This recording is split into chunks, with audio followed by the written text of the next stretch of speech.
जाने के पश्चात सदस्य कृपया बजट भाषण की अपनी अपनी प्रति प्रकाशन फलक से ले सकते हैं। आइटम नंबर 1, माननीय मंत्री महोदय Shrimati Nirmala Sitharaman ji.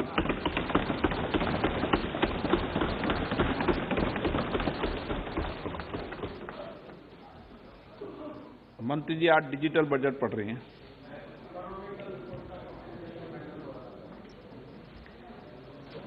Honorable Speaker,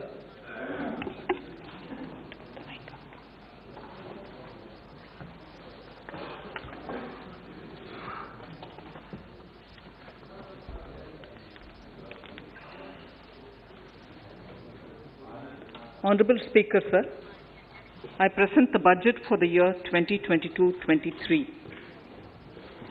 At the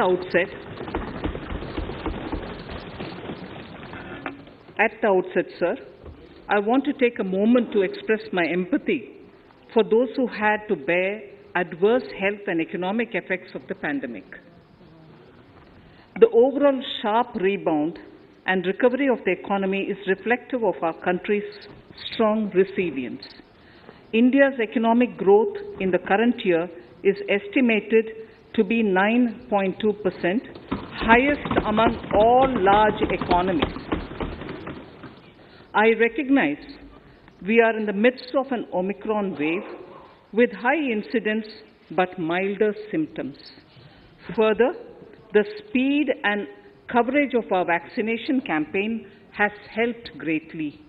With an accelerated improvement of health infrastructure in the past 2 years, we are in a strong position to withstand challenges. I am confident that with Sabka Prayas, we will continue our journey with strong growth. Honorable Speaker, we are marking Azadi Ka Amrit Mahotsav and have entered into Amrit Kal, the 25-year-long lead up to India at 100. Honorable Prime Minister in his Independence Day address had set out the vision for India at 100. By achieving certain goals during Amrit Kal, our government aims to attain this vision. They are complementing the macroeconomic level growth focus with a microeconomic level all-inclusive welfare focus, promoting digital economy and fintech, technology-enabled development, energy transition, and climate action, and relying on virtuous cycles starting from private investment with public capital investment, helping to crowd in private investment. Since 2014, our government's focus has been on empowerment of citizens, especially the poor and the marginalized. Measures have included programs that have provided housing, electricity, cooking gas, and access to water. We also have programs for ensuring financial inclusion and direct benefit transfers. We are committed to strengthening the abilities of the poor to tap all opportunities. Our government constantly strives to provide the necessary ecosystem for the middle classes, a vast and wide section which is populated across various middle-income brackets, to make use of the opportunities they so desire. This budget seeks to lay the foundation and give a blueprint to steer the economy over Amrit Kal of the next 25 years, from India at 75 to India at 100. It continues to build on the vision drawn in the budget of 21-22. Its fundamental tenets, which included transparency of financial statement and fiscal position, reflect the government's intent, strengths, and challenges. This continues to guide us.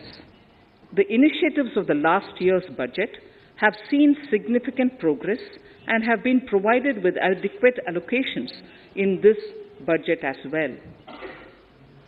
The strengthening of health infrastructure, speedy implementation of the vaccination program, and the nationwide resilient response to the current wave of the pandemic are evident for all. The productivity-linked incentive in 14 sectors for achieving the vision of Atmanirbhar Bharat has received excellent response. with potential to create 60 lakh new jobs and an additional production of 30 lakh crore during next 5 years. Towards implementation of the new public sector enterprise policy, the strategic transfer of ownership of Air India has been completed. The strategic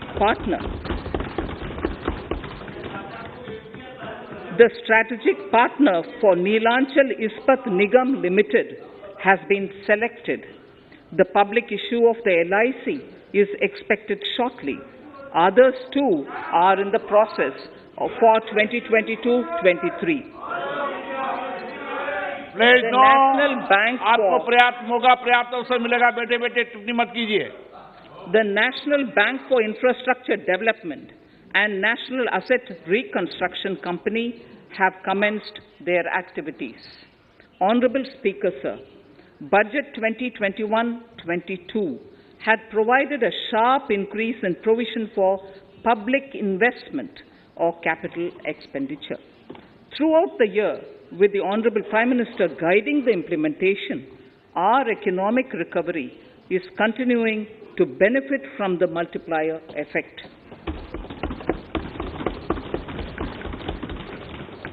This budget continues to provide impetus for growth. It lays a parallel track of 1. A blueprint for the Amrit Kal, which is futuristic and inclusive. This will directly benefit our youth, women, farmers, the scheduled castes, and the scheduled tribes. And number 2, big public investment. Number 2, big public investment for modern infrastructure, readying for India at 100. This shall be guided by PM Gati Shakti and be benefited by the synergy of multimodal approach. Moving forward on this parallel track, we lay the following 4 priorities: PM Gati Shakti, inclusive development, productivity enhancement and investment, sunrise opportunities, energy transition, and climate action, and 4, financing of investments.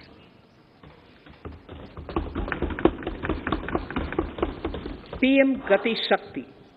PM Gati Shakti is a transformative approach for economic growth and sustainable development.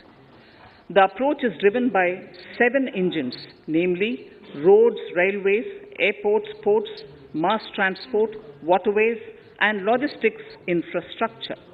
All 7 engines will pull forward the economy in unison. These engines are supported by the complementary roles of energy transmission, IT communication, bulk water and sewerage, and social infrastructure. Finally, the approach is powered by clean energy and Sabka Prayas. The efforts of the central government, the state governments, and the private sector together, leading to a huge job and entrepreneurial opportunities for all, especially the youth. PM Gati Shakti Master Plan, National Master Plan. The scope of PM Gati Shakti National Master Plan will encompass the 7 engines for economic transformation, seamless multimodal connectivity, and logistics efficiency. It will also include the infrastructure development by the state governments as per Gati Shakti Master Plan. The focus will be on planning, financing, including through innovative ways, use of technology, and speedier implementation. The projects pertaining to these 7 engines in the national infrastructure pipeline will be aligned with PM Gati Shakti framework. The touchstone of the master plan will be world-class modern infrastructure and logistics synergy among different modes of movement, both of people and goods, and location of projects. This will help raise the productivity and accelerate economic growth and development. Road transport. PM Gati Shakti Master Plan for expressways will be formulated in 22-23 to facilitate faster movement of people and goods. The national highways network will be expanded by 25,000 kilometers in 2022-23. 20,000 crores of rupees will be mobilized through innovative ways of financing to complement the public resources. The data exchange among all mode operators will be brought on unified logistics interface platform, designed for application programming interface. This will provide for efficient movement of goods through different modes, reducing logistics cost and time, assisting just-in-time inventory management, and in eliminating tedious documentation. Most importantly, this will provide real-time information to all stakeholders and improve international competitiveness. Open source mobility stack for organizing seamless travel of passengers will also be facilitated. Contracts for implementation of multimodal logistic parks at 4 locations through PPP mode will be awarded in 22-23. Railways will develop new products and efficient logistics services for small farmers and small and medium enterprises, besides taking the lead in integration of postal and railways network to provide seamless solutions for movement of parcels. One station, one product concept will be popularized to help local businesses and supply chains. As a part of Atmanirbhar Bharat, 2,000 kilometers of network will be brought under Kavach, the indigenous world-class technology for safety and capacity augmentation in 2022-23. 400 new generation Vande Bharat trains will better energy efficiency and passenger riding experience will be developed and manufactured during the next 3 years.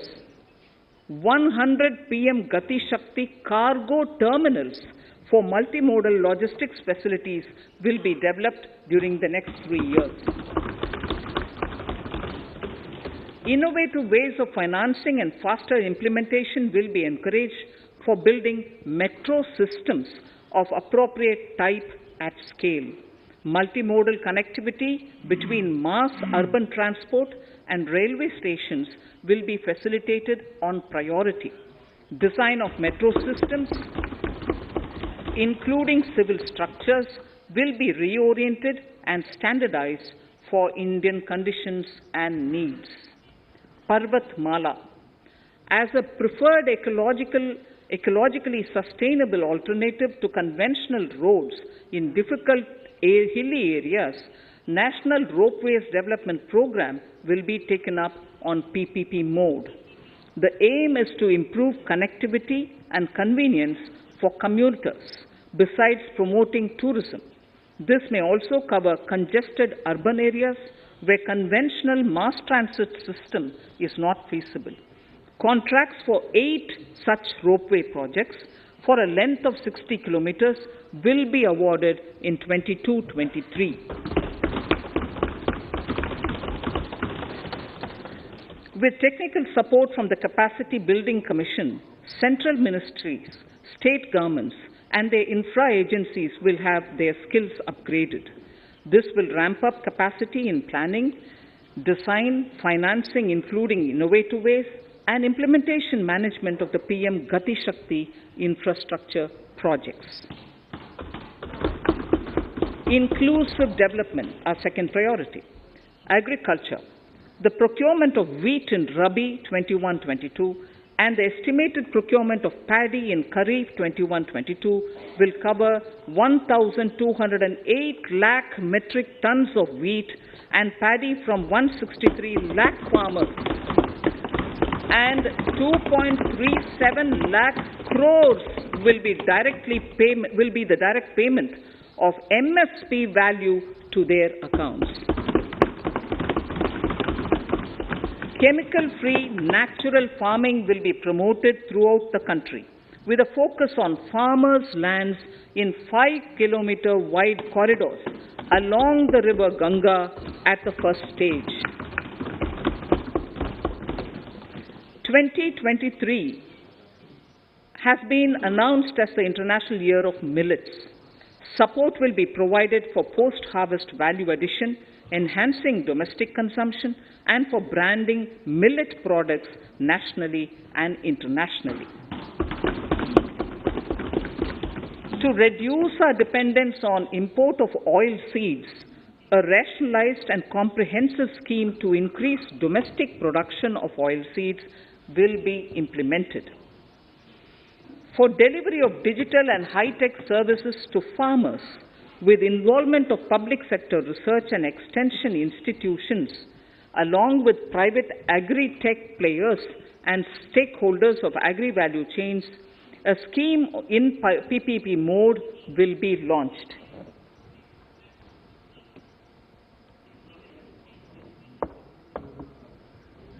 Use of Kisan drones will be promoted for crop assessment, digitization of land records, spraying of insecticides and nutrients.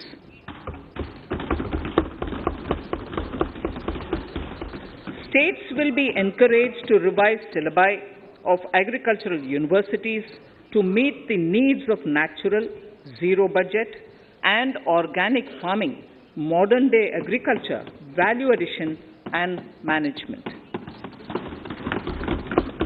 A fund with blended capital raised under the co-investment model will be facilitated through the NABARD.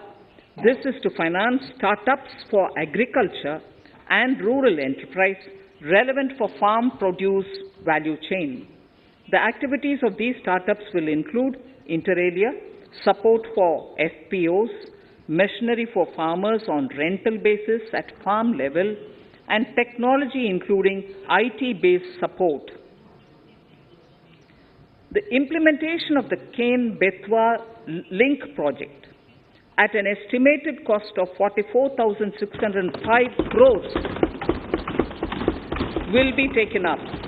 This is aimed at providing irrigation benefits to 9.0 lakh hectare of farmers' lands, drinking water supply to 62 lakh people, 103 megawatt of hydro, 27 megawatt of solar power, allocations of 4,300 crores of rupees in the RE 21-22 and 1,400 crores of rupees in 22-23 have been made for this project.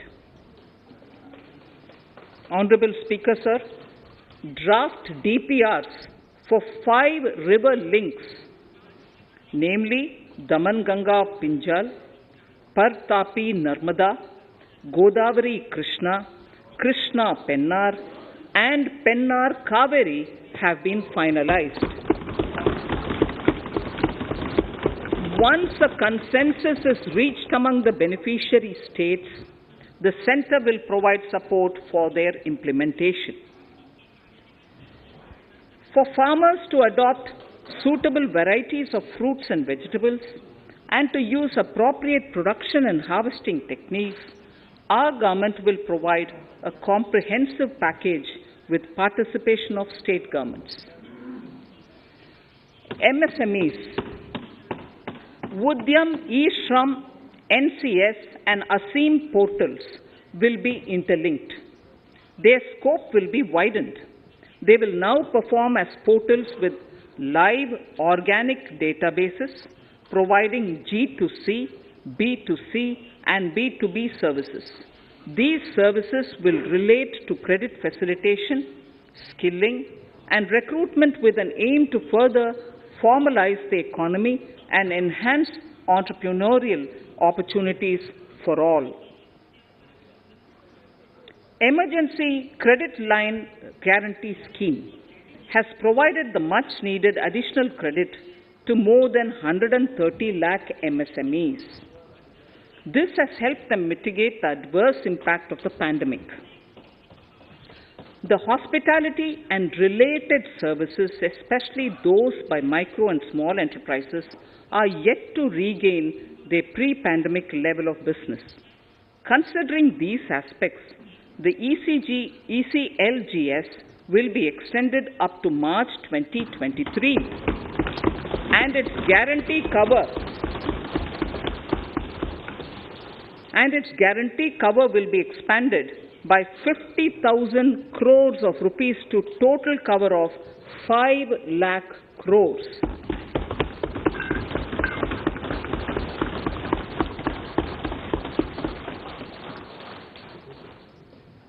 With the additional amount being earmarked exclusively for the hospitality and related sectors.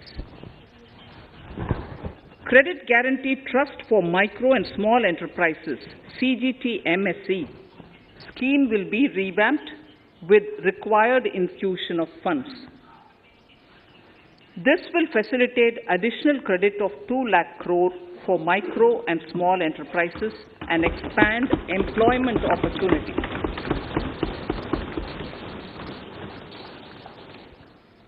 Raising and Accelerating MSME Performance, RAMP, program with outlay of 6,000 crore over 5 years will be rolled out. This will help MSME sector become more resilient, competitive and efficient.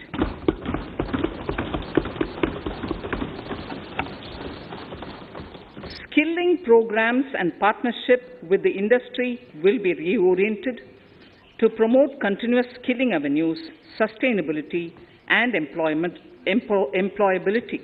The National Skill Qualification Framework will be aligned with dynamic industry needs.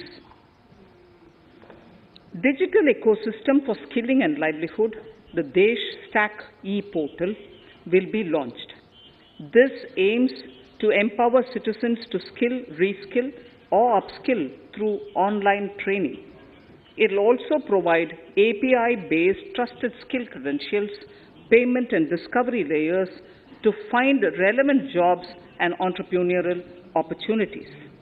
Startups will be promoted to facilitate Drone Shakti through varied applications and for drone as a service.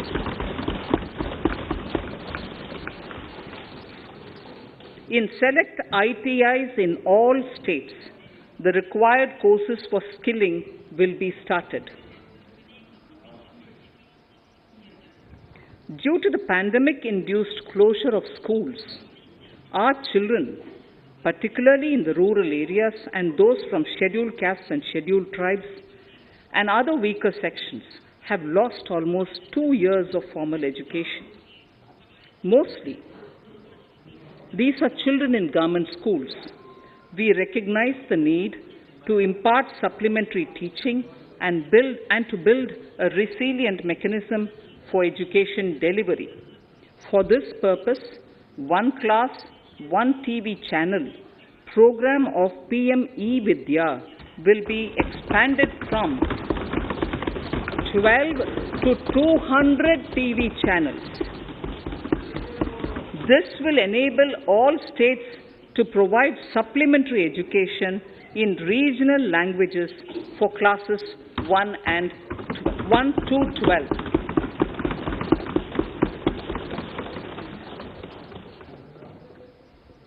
High-quality e-content in all spoken languages will be developed for delivery via internet, mobile phones, TV, and through radio and through digital teachers. A competitive mechanism for development of quality e-content by the teachers will be set up to empower and equip them with digital tools of teaching and facilitate better learning outcomes.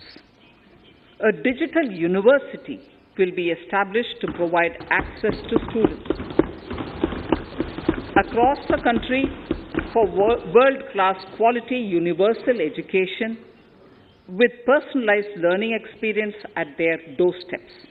This will be made available in different Indian languages and ICT formats.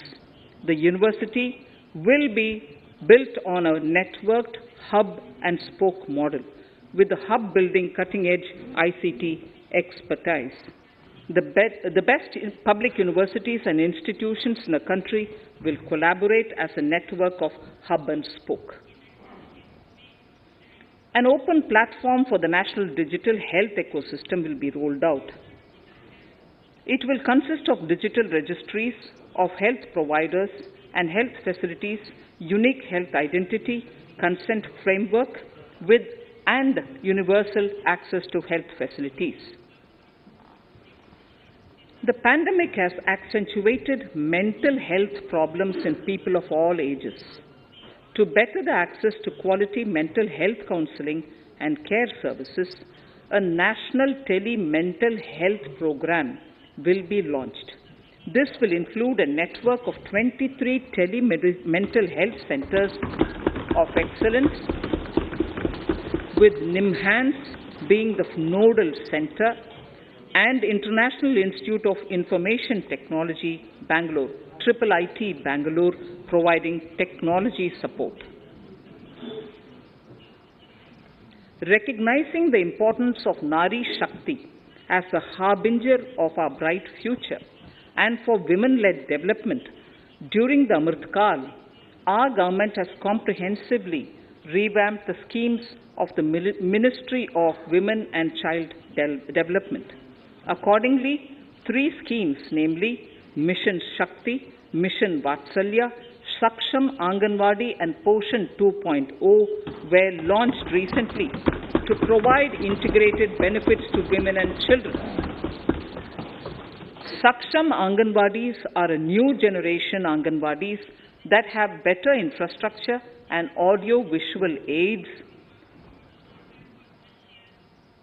powered by clean energy and providing improved environment for early childhood development. 2 lakh Anganwadis will be upgraded under this scheme. Current coverage of Har Ghar Nal Se Jal is 8.7 crores. Of this, 5.5 crore households were provided tap water in last 2 years itself. Allocation of 60,000 crores of rupees has been made with an aim to cover 3.8 crore households in 2022 and 23. In 22-23, 80 lakh houses will be completed for the identified eligible beneficiaries of the PM Awas Yojana, both rural and urban. 48,000 crores is allotted for this purpose. The central government will work with the state governments for reduction of time required for all land and construction-related approvals, for promoting affordable housing for middle class and for the economically weaker sections in urban areas. We shall also work with the financial sector, regulators, to expand access to capital along with reduction in cost of intermediaries. A new scheme, Prime Minister's Development Initiative for the Northeast, will be implemented through the Northeastern Council. It will fund infrastructure in the spirit of PM Gati Shakti and social development projects based on felt needs of the Northeast. This will enable livelihood activities for youth and women, filling the gaps in various sectors. It will not be a substitute for existing central or state schemes. While the central ministries may also post their candidates' projects, priority will be given to those posted by the states. An initial allocation of 1,500 crores of rupees will be made, and the initial list of projects is given in Annexure 1 of my speech. Our vision to improve the quality of life of citizens in the most backward districts of the country through Aspirational Districts program has been translated into reality in a very short span of time. 95% of those 112 districts have made significant progress in key sectors such as health, nutrition, financial inclusion, and basic infrastructure.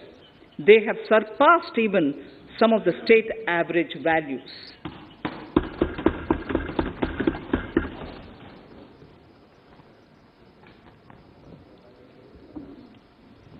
However, in those districts, some blocks continue to lag.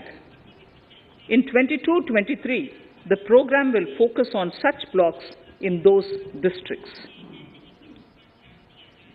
Border villages with sparse population, limited connectivity, and infrastructure often get left out from the development gains.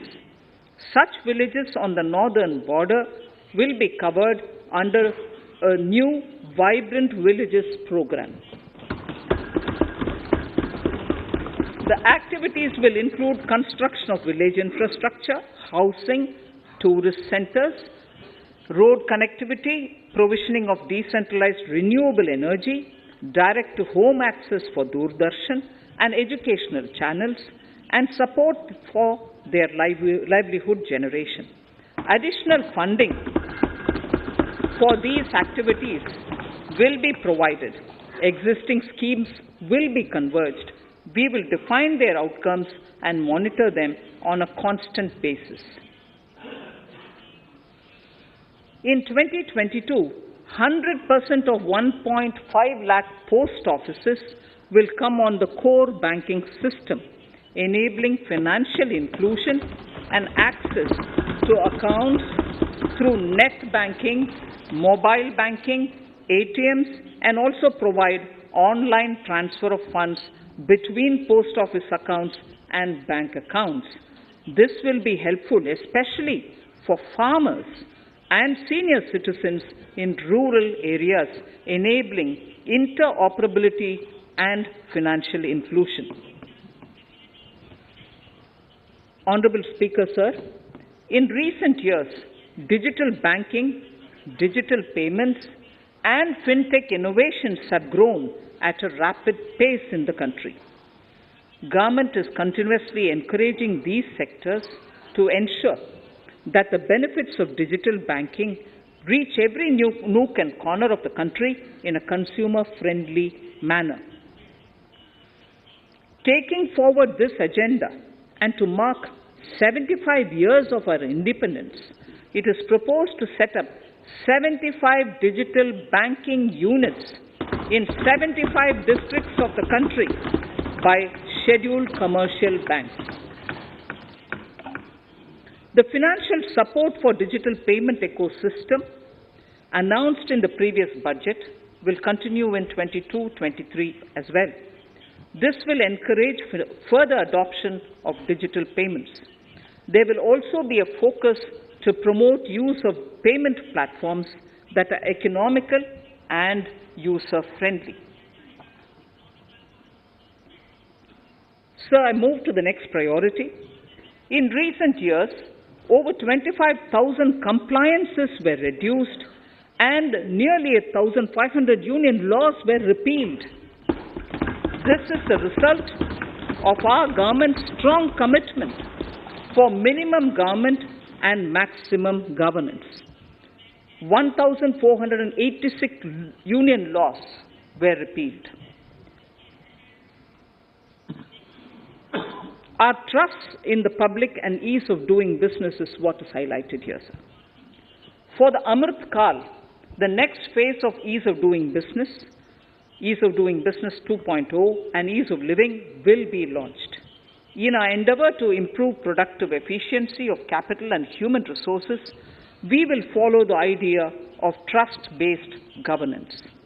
The new phase will be guided by an active involvement of the states, digitization of manual processes and interventions, integration of the central and state level systems through IT bridges, a single point access for all citizen-centric services, and standardization and removal of overlapping compliances.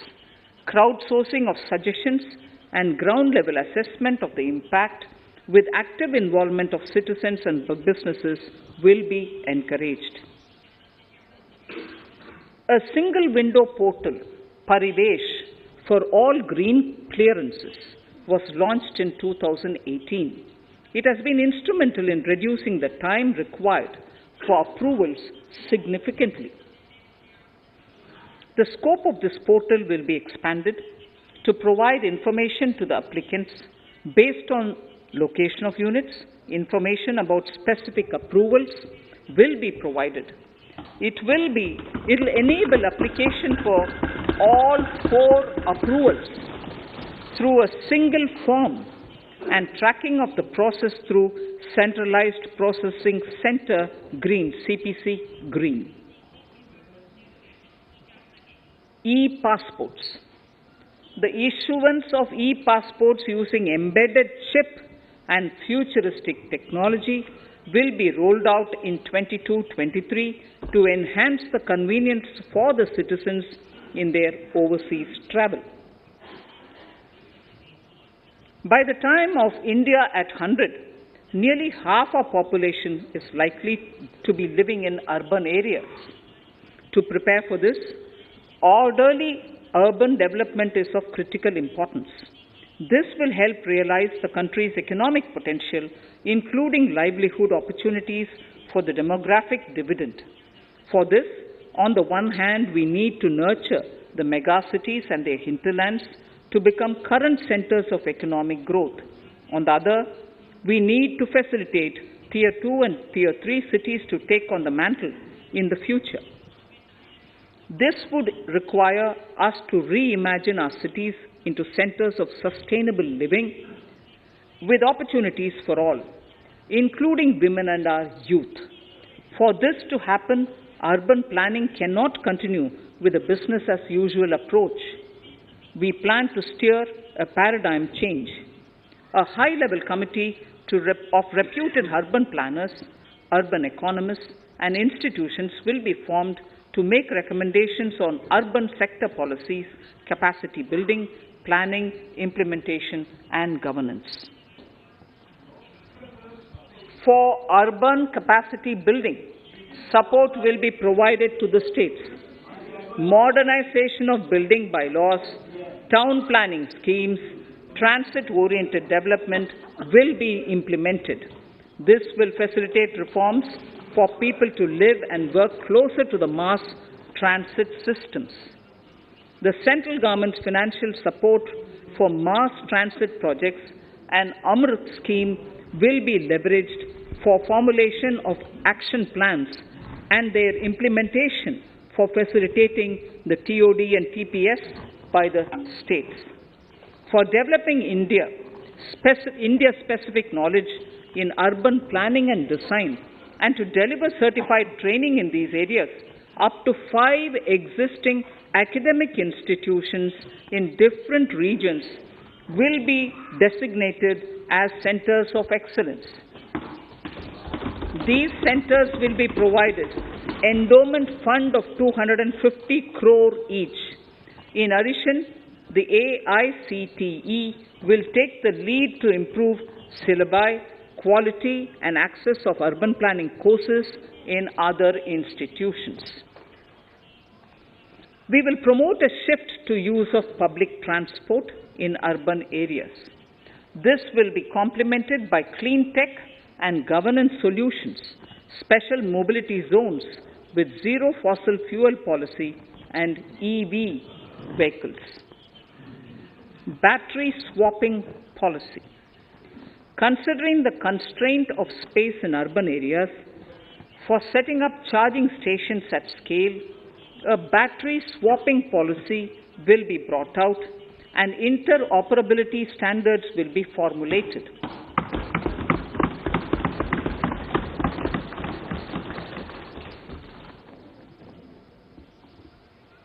The private sector will be encouraged to develop sustainable and innovative business models for battery or energy as a service.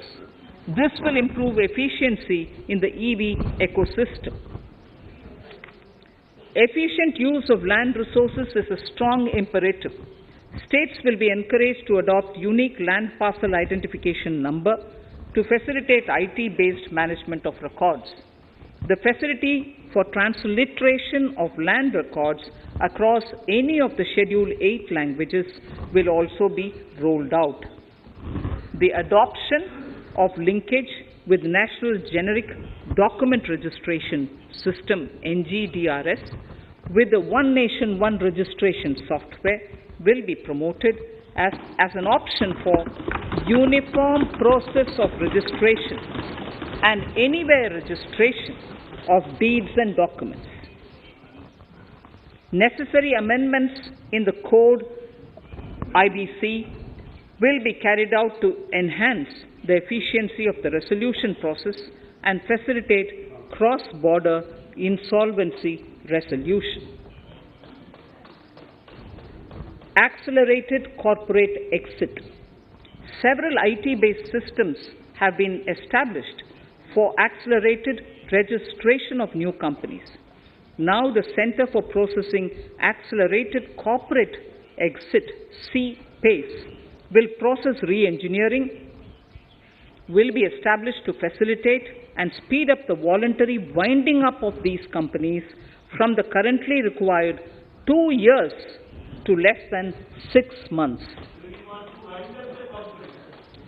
Government procurement. Government rules have recently been modernized for the needs of Amritkal. The new rules have benefited from the inputs from various stakeholders. The modernized rules allow use of transparent quality criteria besides cost and evaluation of complex tenders. Provisions have been made for payment of 75% of running bills mandatorily within 10 days and for encouraging settlements of disputes through conciliation. As a further step to enhance transparency and to reduce delays in payments, a completely paperless, end-to-end online e-bill system will be launched for use by all central ministries for their procurements. The system will enable the suppliers and contractors to submit online their digitally signed bills and claims and track their status from anywhere. To reduce indirect cost for suppliers and work contractors, the use of surety bonds as a substitute for bank guarantee will be made acceptable in government procurements. Business such as gold imports may also find this useful. IRDAI, insurance regulator, has given the framework for issue of surety bonds by insurance companies. AVGC Promotion Task Force. The animation, visual effects, gaming, and comic, the AVGC sector, offers immense potential to employ youth. An AVGC Promotion Task Force with all stakeholders will be set up to recommend ways to realize this and build domestic capacity for serving our markets and the global demand. Telecom sector. Telecommunications in general and 5G technology in particular can enable growth and offer job opportunities.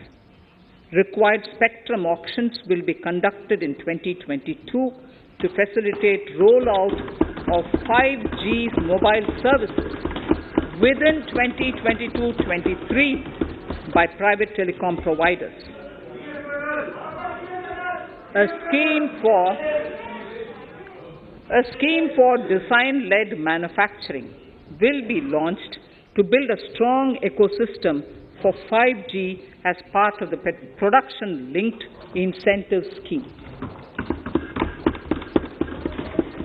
To enable affordable broadband and mobile service proliferation in rural and remote areas, 5% of annual collections under the Universal Service Obligation Fund will be allocated. This will promote R&D and commercialization of technologies and solutions. Our vision is that all villages and their residents should have the same access to e-services, communication facilities, and digital resources as urban areas and their residents. The contracts for laying optical fiber in all villages, including remote areas, will be awarded under the BharatNet project through PPP in 22 and 23. Completion is expected in 2025. Measures will be taken to enable better and more efficient use of the optical fiber. Export promotion.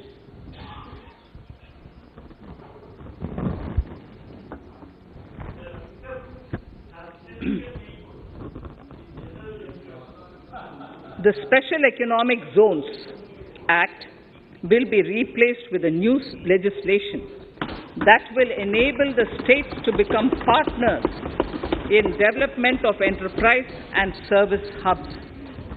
This will cover all large existing and new industrial enclaves to optimally utilize available infrastructure and enhance competitiveness of exports.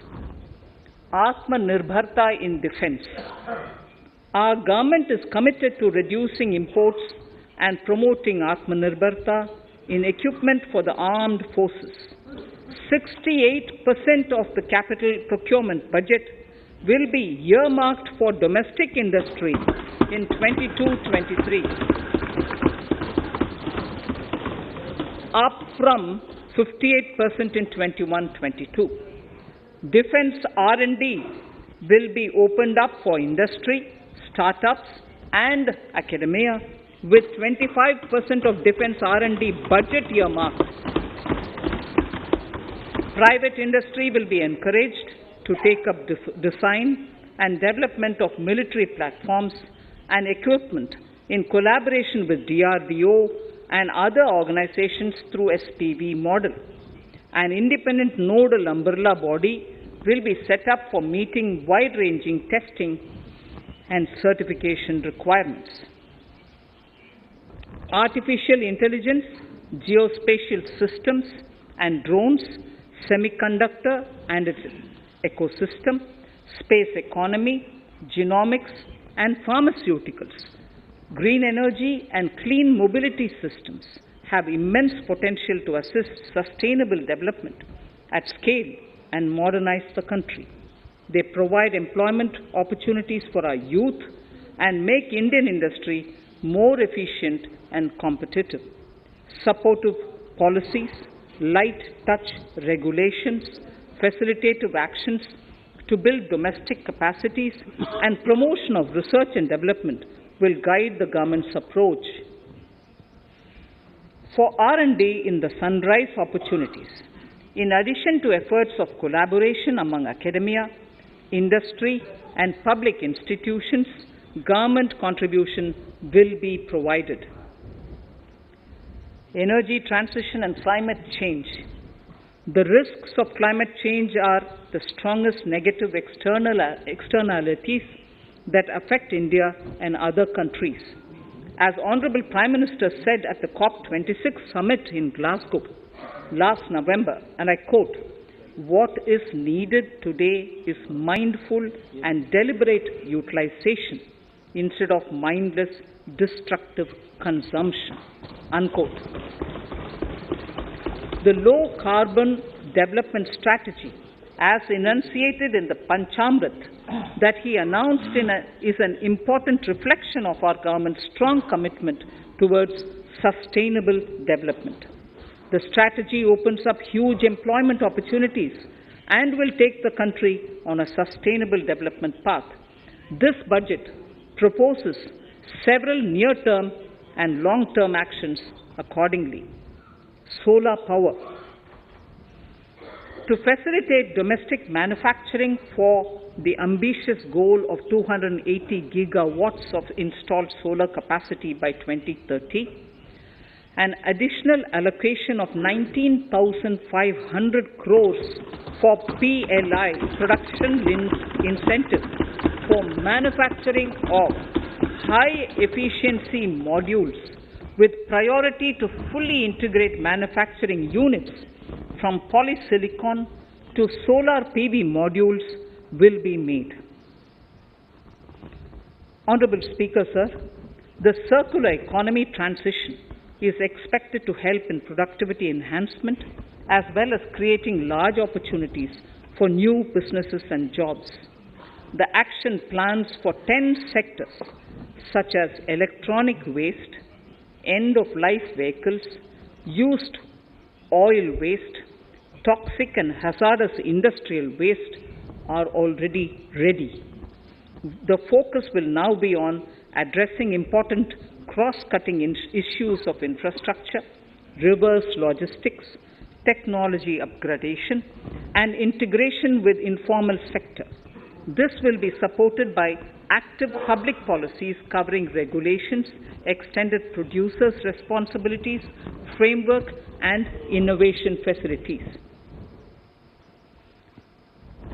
5 to 7% biomass pellets will be co-fired in thermal power plants, resulting in carbon dioxide savings of 38 MMT annually.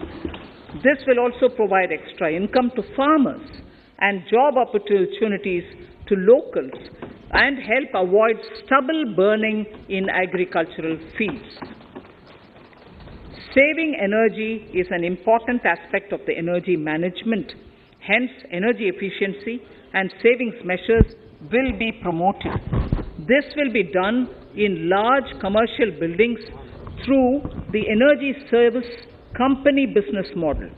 It will facilitate capacity building and awareness for energy audits, performance contracts, and common measurement of and verification protocol. 4 pilot projects for coal gasification and conversion of coal into chemicals required for the industry will be set up to evolve technical and financial viability.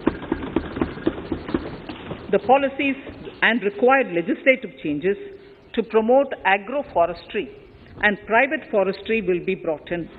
In addition, financial support will be provided to farmers belonging to scheduled castes and scheduled tribes who want to take up agroforestry.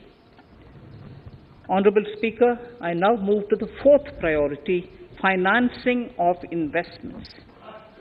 Capital investment holds the key to speedy and sustainable economic revival and consolidation through its multiplier effect. Capital investment also helps in creating employment opportunities, induced enhanced demand for manufactured input from large industries and MSMEs, services from professionals, and help farmers through better agri-infrastructure.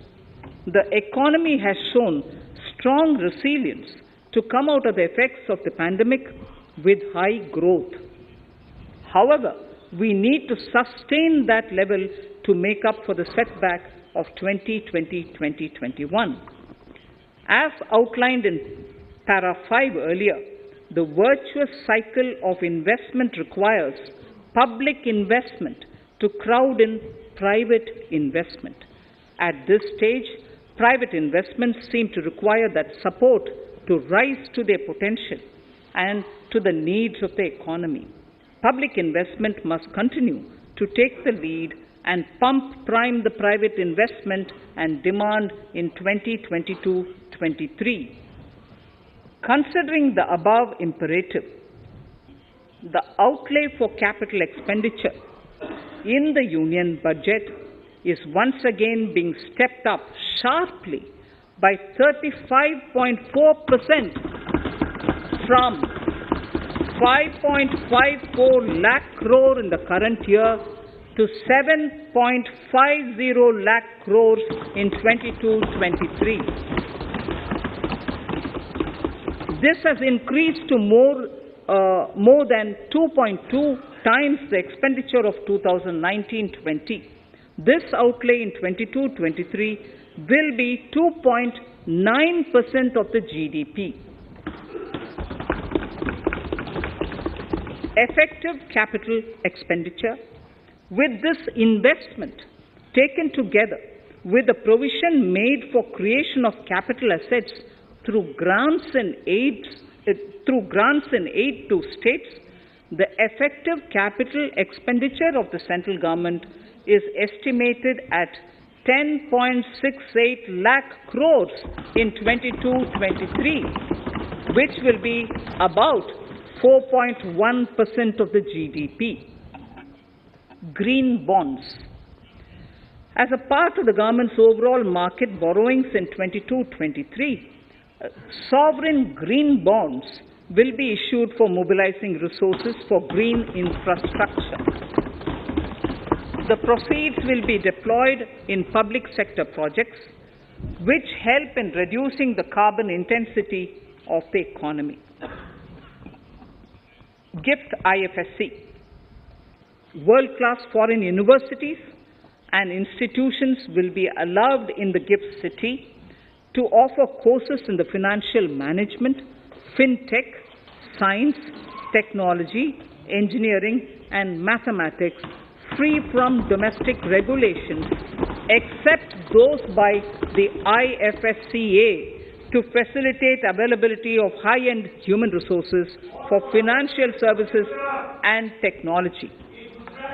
An international arbitration center will be set up in the GIFT city for timely settlement of disputes under international jurisprudence.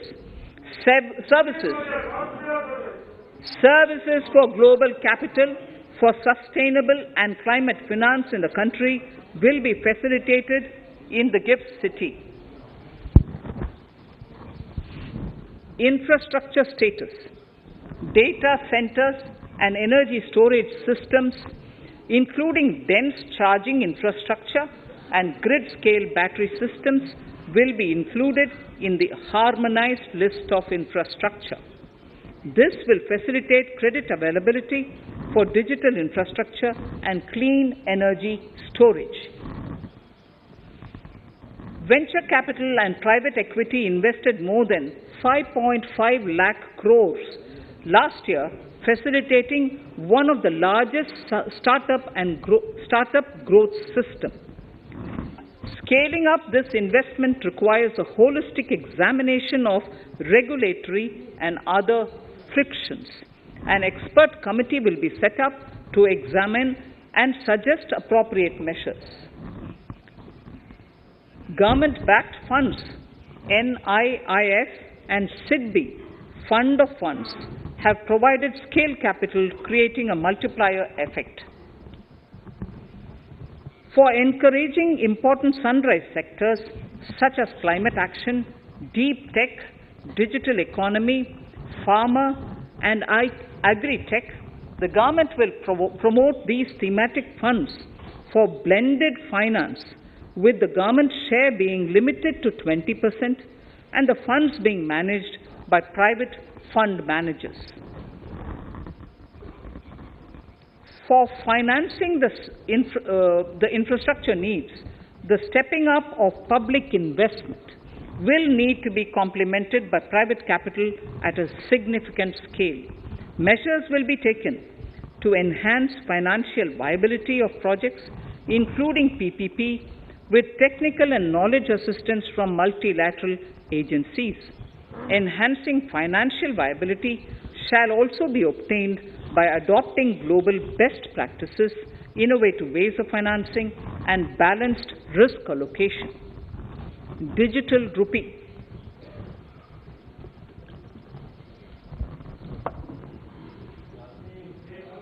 Introduction of a central bank digital currency will give a big boost to digital economy. Digital currency will also lead to a more efficient and cheaper currency management system. It is therefore proposed to introduce digital rupee using blockchain and other technologies to be issued by the Reserve Bank of India starting 2022 and 23. Financial assistance to states for capital investment. Reflecting the true spirit of cooperative federalism, the central government is committed to bolstering the hands of the states in enhancing their capital investment towards creating productive assets and generating remunerative employment. the scheme for financial assistance to states for capital investment has been extremely well received by the states. In deference to the requests received during my meeting with the Chief Ministers and State Finance Ministers, the outlay for this scheme is being enhanced from 10,000 crores in the budget estimates to 15,000 crores in the revised estimates for the current year.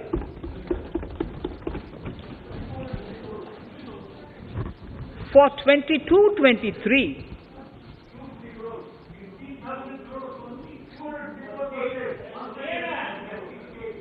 I'll repeat that sentence for the benefit of many of our honourable members. In deference to the requests received during my meeting with Chief Ministers and State Finance Ministers, the outlay for this scheme is being enhanced from 10,000 crores in the BE to 15,000 crores, 15,000 crores in the RE of the current year. For 22-23, the allocation is 1 lakh crores to assist the states in catalyzing the overall investments in the economy. These 50-year interest-free loans are over and above the normal borrowings allowed to the states,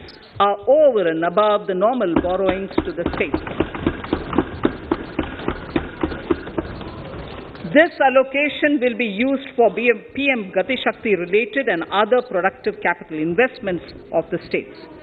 It will also include components for supplemental funding for priority segments of PM Gram Sadak Yojana, including support for the state's share, digitization of the economy, including digital payments and completion of OFC network, and reforms related to building bylaws, town planning schemes, transit-oriented development, and transferable development rights.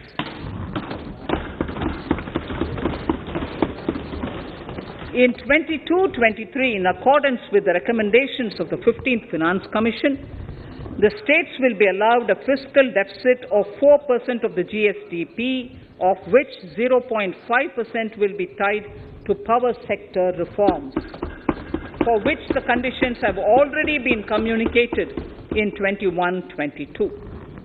Fiscal management.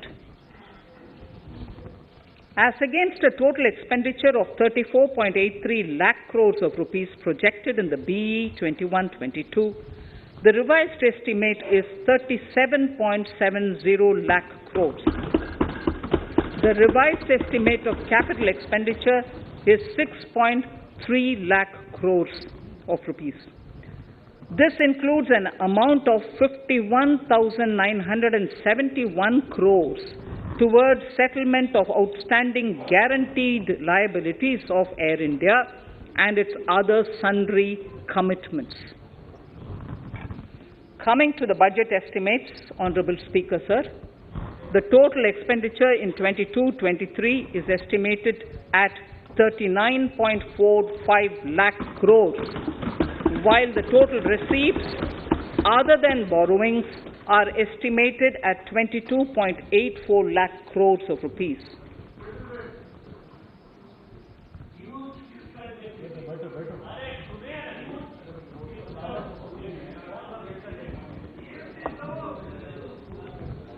The revised fiscal deficit, Honourable Speaker, in the current year is estimated at 6.9% of the GDP, as against 6.8% projected in the budget estimates.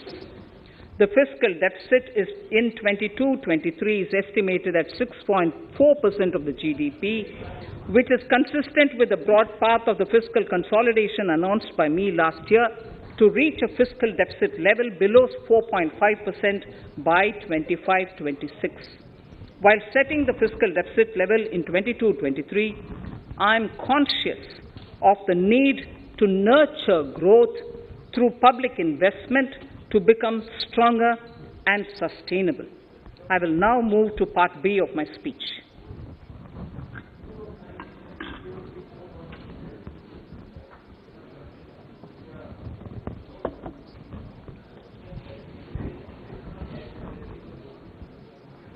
direct tax.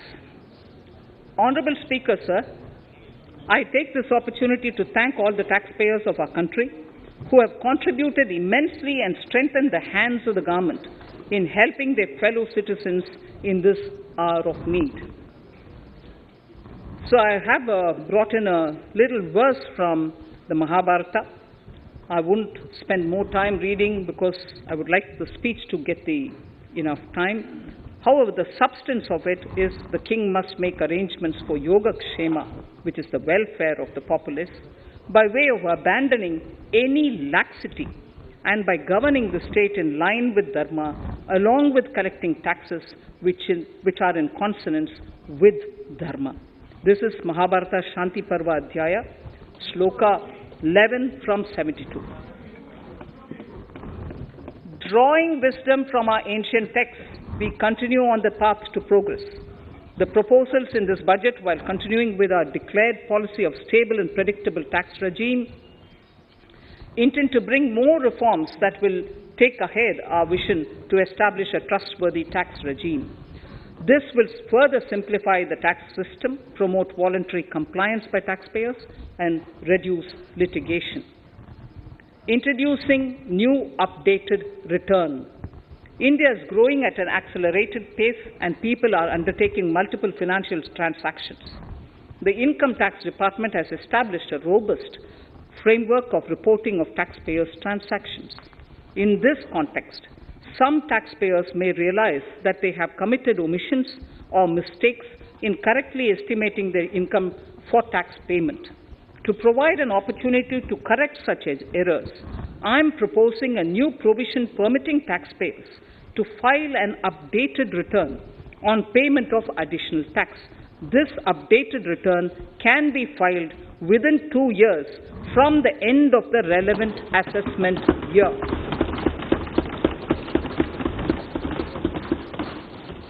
Honorable Speaker, sir, presently, if the department finds out that some income has been missed out by an assessee, it goes through a lengthy process of adjudication. Instead, with this proposal now, there will be a trust repost in the taxpayers that will enable the assessee herself to declare the income that she may have missed out earlier while filing her return. Full details of the proposal are given in the finance bill. It is an affirmative step in the direction of voluntary compliance.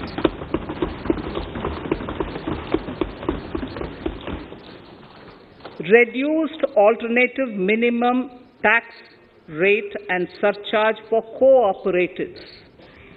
Currently, cooperative societies are required to pay alternate minimum tax at the rate of 18 and 1.5%. However, companies pay the same rate, the same, which is the alternate minimum tax, at the rate of 15%. To provide a level playing field between cooperative societies and companies, I propose to reduce this rate for the cooperative societies also to 15%. Honorable Speaker, sir, I also propose to reduce the surcharge on cooperative societies from the present 12% to 7% for those having total income of more than 1 crore and up to 10 crores. This would help in enhancing income of cooperative societies and its members who are mostly from the rural and from farming communities. Tax relief to persons with disability. The parent or guardian of a differently abled person can take an insurance scheme for such person. The present law provides for deduction to the parent or guardian only if the lump sum payment or annuity is available to the differently abled person on the death of the subscriber, that is the parent or the guardian. There could be situations where the differently abled dependent may need payment of annuity or lump sum amount even during the lifetime of their parent or guardian. I propose thus to allow the payment of annuity and lump sum amount to the differently abled dependent during the lifetime of the parent and guardians, that is, parent or guardians, attaining the age of 60 years. Parity between employees of the state and central governments. At present, the central government contributes 14% of the salary of its employee to the National Pension System, NPS, Tier 1. This is allowed as a deduction in computing the income of the employee. However, such deduction is allowed only to the extent of 10% of the salary in case of employees of the state governments. To provide equal treatment to both central and state government employees, I propose to increase the tax deduction limit from 10% to 14% on employers' contribution to the MPS account of state government employees as well. This would help in enhancing the social security benefits of the state government employees and bring them at par with central government employees. Incentives for startups. Startups have emerged as drivers of growth for our economy. Over the past few years, the country has seen a manifold increase in successful startups. Eligible startups established before 31/3/2022 had been provided a tax incentive for 3 consecutive years out of the 10 years from incorporation. In view of the COVID pandemic, I propose to extend the period of incorporation of the eligible startup by 1 more year, that is, up to 31/3/2023, for providing such tax incentives.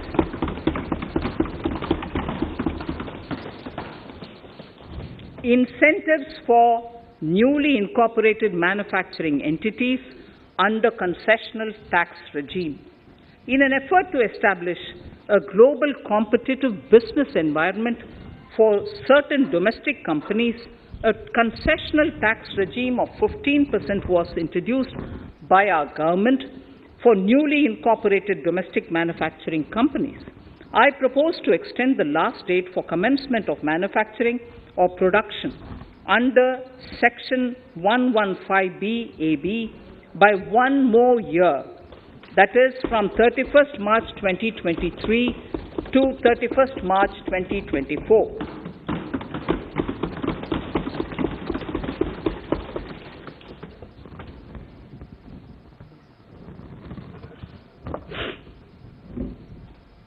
Scheme for taxation of virtual digital assets. There has been a phenomenal increase in transaction in virtual digital assets. The magnitude and frequency of these transactions have made it imperative to provide for a specific tax regime. Accordingly, for the taxation of virtual digital assets, I propose to provide that any income from transfer of any virtual digital asset shall be taxed at the rate of 30%, 30%. No deduction in respect of any expenditure or allowance shall be allowed while computing such income except cost of acquisition. Further, loss from transfer of virtual digital asset cannot be set off against any other income. Further, in order to capture the transaction details, I also propose to provide for TDS on payment made in relation to transfer of virtual digital asset at the rate of 1% of such consideration above a monetary threshold. Gift of virtual digital asset is also proposed to be taxed in the hands of the recipient.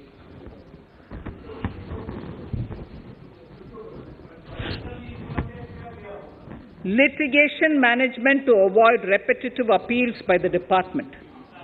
It has been observed that a lot of time and resources are consumed in filing of appeals which involve identical issues. Taking forward our policy of sound litigation management, I propose to provide that if a question of law in the case of an assessee is identical to a question of law which is pending in the appeal before a jurisdictional High Court or Supreme Court. In any case, the filing of further appeal in the case of this assessee by the department shall be deferred till such a question of law is decided by the jurisdictional High Court or the Supreme Court. This will greatly help in reducing the repeated litigation between taxpayer and the department. Taking forward our efforts to further promote the IFSC, I hereby propose to provide that income of a non-resident from offshore derivative instruments or over-the-counter derivatives issued by an offshore banking unit, income from royalty and interest on account of lease of ship, and income received from portfolio management services in IFSC shall be exempt from tax subject to specified conditions. Rationalization of surcharge. In the globalized business world, there are several work contracts whose terms and conditions mandatorily require formation of a consortium. The members in the consortium are generally companies. In such cases, the income of these AOPs has to suffer a graded surcharge up to 37%, which is a lot more than surcharge on the individual companies. Accordingly, I propose to cap the surcharge of these AOPs at 15%, 15%. Further, the long-term capital gains on listed equity shares, units, etc., are liable to maximum surcharge of 15%, while other long-term capital gains are subjected to a graded surcharge which goes up to 37%. I propose to cap the surcharge on long-term capital gains arising on transfer of any type of assets at 15%. This step will give a boost to startup community, and along with my proposal on the extended tax benefits to manufacturing companies and startups, reaffirms our commitment to Atmanirbhar Bharat. Clarification in relation to health and education cess as business expenditure. The income tax is not an allowable expenditure for computation of business income. This includes tax as well as surcharges. The health and education cess is imposed as an additional surcharge on the taxpayer for funding specific government welfare programs. However, some courts have allowed health and education cess as business expenditure, which is against the legislative intent. To reiterate the legislative intent, I propose to clarify that any surcharge or cess on income and profits is not allowable as business expenditure. Deterrence against tax evasion. Honorable Speaker, sir, presently there is ambiguity regarding set-off of brought forward loss against undisclosed income detected in search operations. It has been observed that in many cases where undisclosed income or suppression of sales, etc., is detected, payment of tax is avoided by setting off of losses. In order to bring certainty and to increase deterrence among tax evaders, I propose to provide that no set-off of any loss shall be allowed against undisclosed income detected during search and survey operations.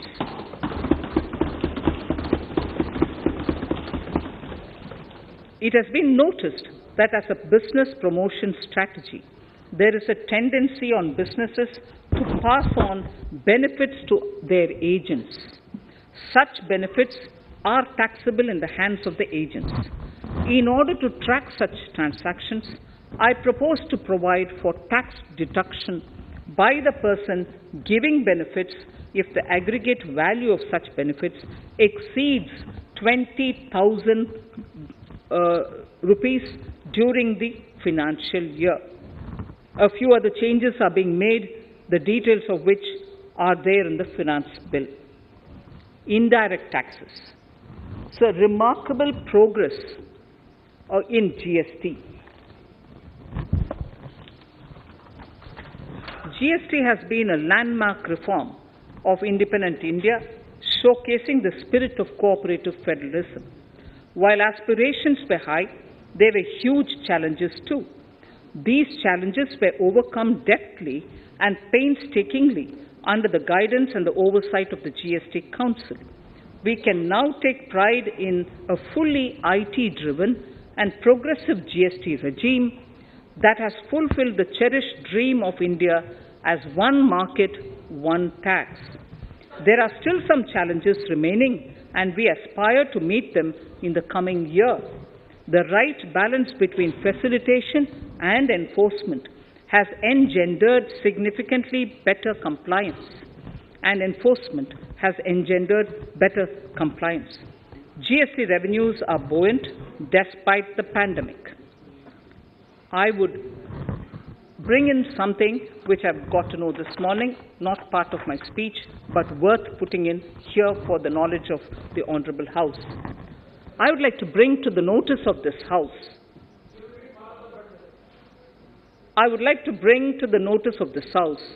that the gross GST collections for the month of January 22 are rupees 1,40,986 crores,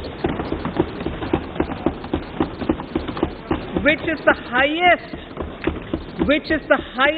since the inception of GST. This has been possible due to rapid economic growth, recovery, post-COVID,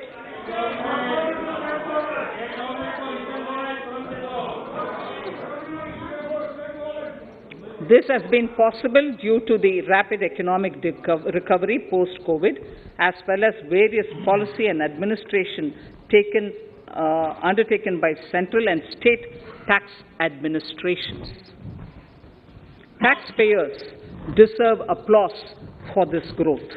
Not only did they adapt to the changes, but enthusiastically contributed to the cost of paying taxes. Special economic zones. In part A of my speech, I have referred to the proposed reforms in SEZs. Alongside, we will also undertake reforms in customs administration of SEZs, and it shall henceforth be fully IT-driven and function on the Customs National Portal with a focus on higher facilitation and with only risk-based checks. This will ease doing business by SEZ units considerably. This reform shall be implemented by 30th September 2022. Customs reforms and duty rate changes.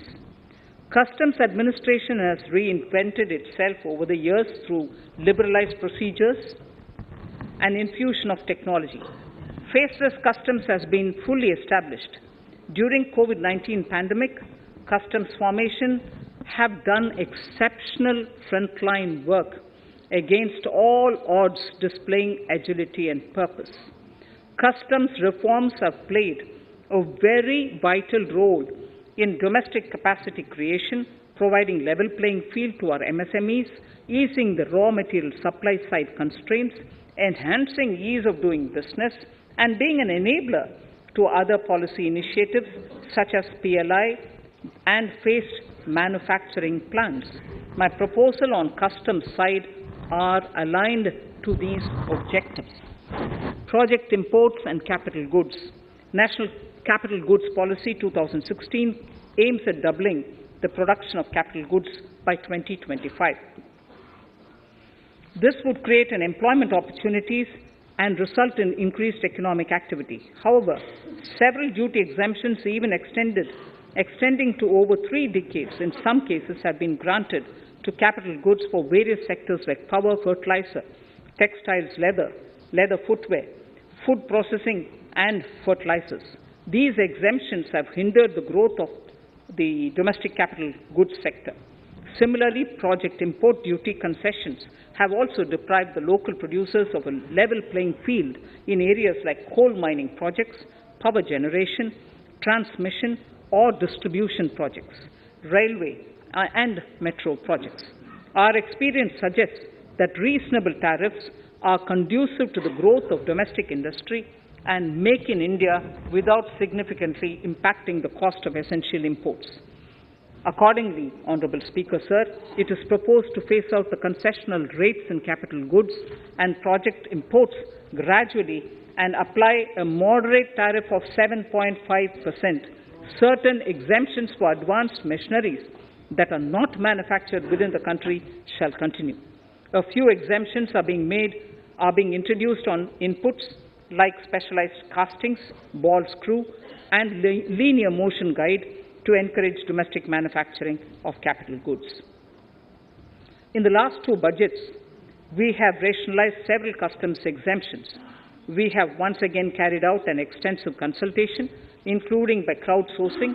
As a result of these consultations, more than 350 exemption entries are proposed to be gradually phased out.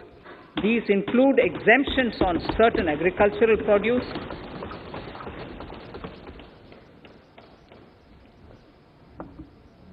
chemicals, fabrics, medical devices and drugs, and medicines for which sufficient domestic capacity exists.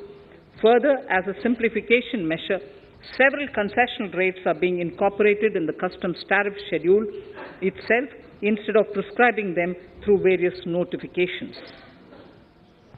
This comprehensive review will simplify the customs rate and tariff structure, particularly for sectors like chemicals, textiles, and metals, and minimize disputes.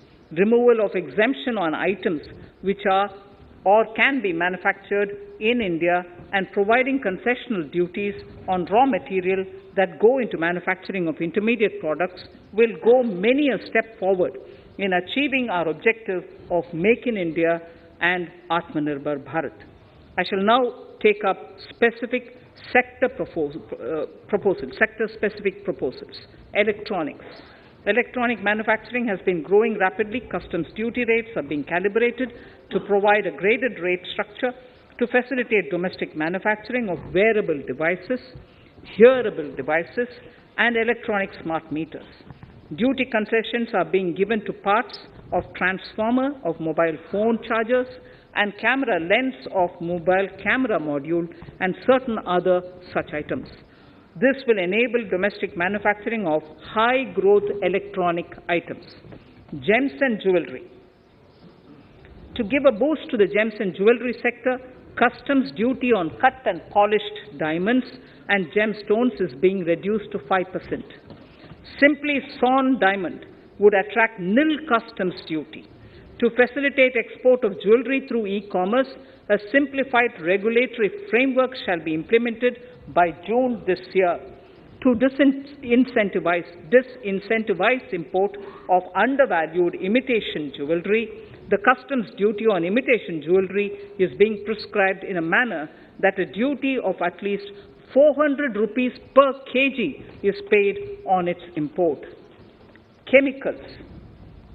Customs duty on certain critical chemicals, namely methanol, acetic acid, and heavy feedstocks for petroleum refining are being reduced, while duty is being raised on sodium cyanide, for which adequate capacity in the domestic arena exists. These changes will help in enhancing domestic value addition. MSMEs. Duty on umbrellas is being raised to 20%. Exemption to parts of umbrellas is being withdrawn. Exemption is also being rationalized on implements and tools for agricultural sector which are manufactured in India. Customs duty exemption given to steel scrap last year is being extended for another year to provide relief to MSME secondary steel producers. Certain anti-dumping and CVD on stainless steel and coated steel flat products, bars of alloy steel and high-speed steel are being revoked in larger public interest considering prevailing high prices of metals. To incentivize exports, exemptions are being provided on items such as embellishment, trimmings, fasteners, buttons, zipper, lining material, specified leather, furniture fittings, and packaging boxes that may be needed by bona fide exporters of handicrafts, textiles, leather garments, leather footwear, and other goods. Honourable Speaker, sir, duty is being reduced on certain inputs required for shrimp aquaculture so as to promote its exports. Tariff measure to encourage blending of fuel. Blending of fuel is a priority for this government. To encourage the efforts for blending of fuel, unblended fuel shall attract an additional differential excise duty of ₹2 per litre from first day of October 22. A few other changes are being made in duty rates, customs, tariff and customs law, the details of which are there in the finance bill. Mr. Speaker, sir, with these words, I commend the budget to this august House. Thank you. Item number 2, Srimati Nirmala Sitharaman ji.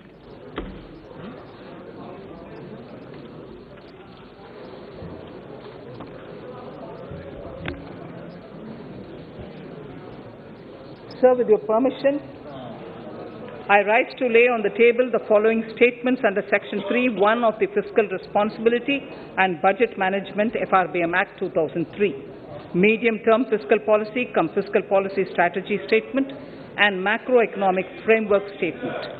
Item number 3, Vitt Videk 2020, Nirmala Sitharaman ji. Sir, item number 3, Finance Bill. Sir, with your permission, I rise to move for leave to introduce the Finance Bill 2022. प्रश्न ये कि वित्त विधेयक को पुनर्स्थापित करने की अनुमति प्रदान की जाए। जो सदस्य इसके पक्ष में हाँ कहें, जो सदस्य विरोध में ना कहें, मेरे विचार में निर्णय हाँ वालों के पक्ष में, हाँ वालों के पक्ष में। माननीय मंत्री जी, वित्त विधेयक को पुनर्स्थापित करें। Sir, I introduce the bill. सभा की